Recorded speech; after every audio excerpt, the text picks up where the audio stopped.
कहना धनंकार जी। सांगली के इस परांगण में सभी एकत्रित हुए आज सत्संग के लिए। और ये जगह का नाम जैसे ही दासी ने सुना सांगली, तो ऐसा लगा संगली कि कैसे इस परमात्मा का संग हर किसी ने किया हुआ है और हर कोई जिसने भी इस ब्रह्म ज्ञान से, इस निराकार दातार जिस नाम से भी हम संबोधित करना चाहें, एक ही सच है, एक ही परमात्मा है और पूरी कायनात इसी की बनाई ये रचना। और कैसे ये कादर अपनी कुदरत में छिपा हुआ है, हर चीज़ में, हर जर्रे जर्रे, पत्ते पत्ते में मौजूद है। जिस तरह अगर हम कोई पेंटिंग देखते हैं तो पूरे कैनवस में वो पानी, वो पेंट हर जगह ही मौजूद होता है। तो चाहे आकार कुछ भी निकल गया हो है, तो वो रंग अलग दिखने वाले चाहे, पर वो जो मेन उसका पेंट का बेस है वो हर जगह सेम है। तो ऐसे ही इस परमात्मा ने जहाँ पूरे संसार में, पूरे ब्रह्मांड में अलग अलग चीज़ों की रचना की, वहीं इंसानों में भी चाहे शक्ल, आकार, कल्चर, बोली, भाषा, खाना पीना, एक अलग अलग तरह का इंसानों का ये नज़र आता है, पर अंदर सभी के ये विराजित एक ही परमात्मा है। इसी से हम सब जुड़े हैं।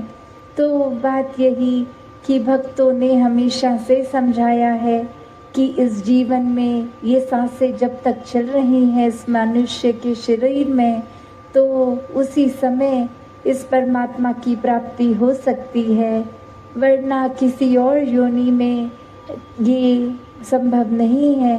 ये मनुष्य की योनि ही इसलिए मिली है कि हम परमात्मा को देख सकें, हर समय देख सकें और फिर भक्तिमय जीवन जीते हुए अपने दुनियावी कर्तव्यों का पालन करें।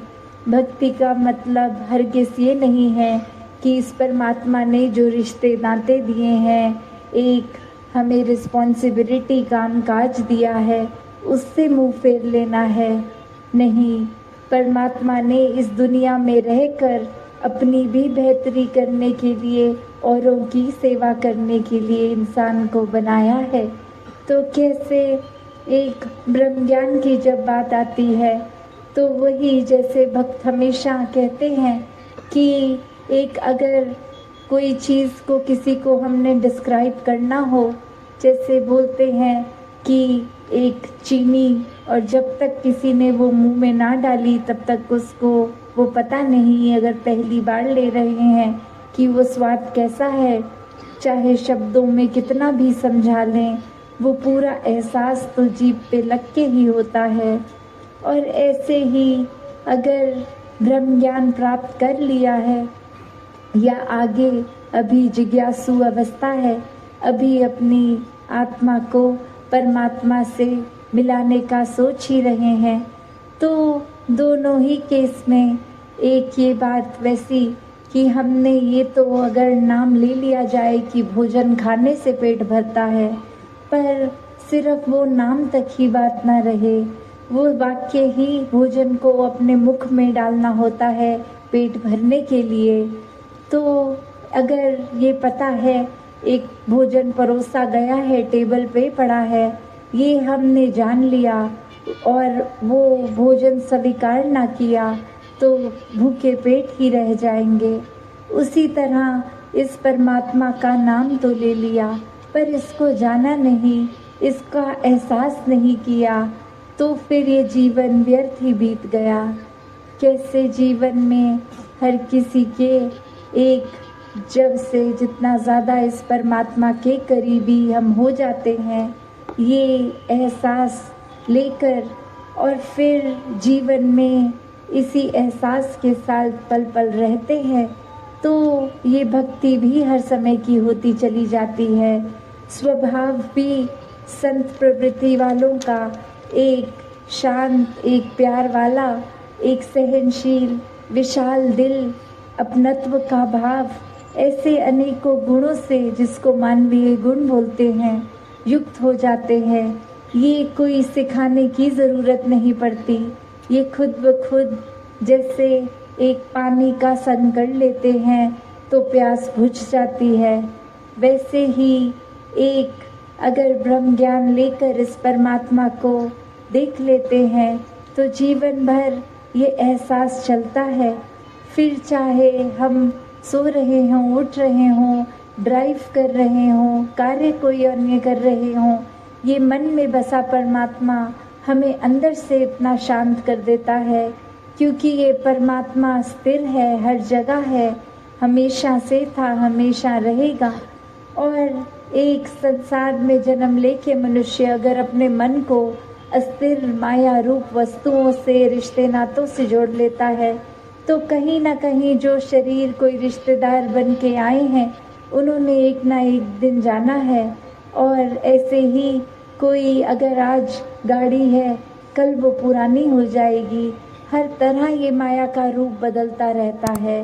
तो अगर मन को सिर्फ और सिर्फ इन अस्थिर चीज़ों से जोड़ लिया तो मन को स्थिरता नहीं मिल पाएगी।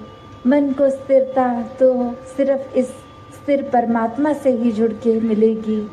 तो जिन्होंने अपना जीवन स्थिर कर लिया अंदर से बाहर तक, वो ही एक भक्त होते हैं। अपने जीवन को फिर महकदार वो खुद कर लेते हैं, किसी को कहना नहीं पड़ता कि ये भक्त हैं। उनके आचरण में ही वो झलक जाता है कि वो प्रभु प्रेमी है।